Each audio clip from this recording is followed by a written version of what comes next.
So Ray, it's 1 week before you enlisted. What is going through your mind and why? A week before I enlisted, that's a good question. That's a deep question too. I was a week out. I was writing my mother a letter about my childhood. I was always put down, always told I was nothing. And I remember it was a couple days before. I don't know if it was a week or not, but I wrote my mother a long, heartfelt message of that I wasn't a loser. I was going to amount to something, and that my goal was to be a Navy SEAL, and that I would have her come to my graduation, both at boot camp and at Buds. And guess what? She did. So Wow. I paid for it. She came out, and I showed her that I wasn't the person that she thought I was. I could actually amount to something. And that was after 6 months of doing buds? No, this was actually before boot camp. Boot camp was, I went to boot camp in Great Lakes. Okay. 3 years later, I showed up and went to Buds. So there was a journey for me to get to Buds. And the reason that people need to understand, and we've talked about the non-negotiable, is you have to take academic tests to become a SEAL. Okay. The physical stuff I got. That I can run through walls, I can do that stuff. That's great. But that's my comfort zone.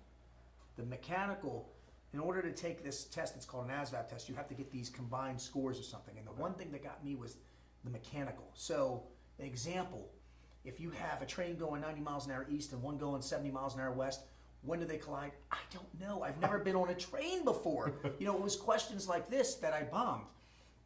And that's where, from the hard childhood growing up to who I am now, I bombed the ASVAB, bombed it. I wasn't even close. And they were like, you need to go back to the drawing board. And I did.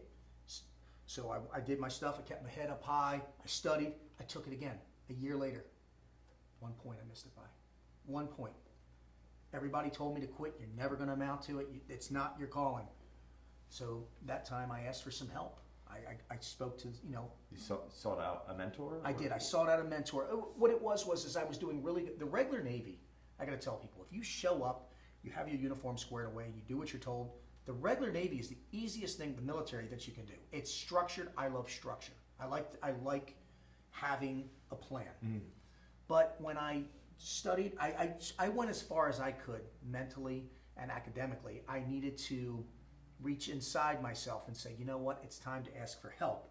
And I had the mindset, but the problem with me with growing up is I've always been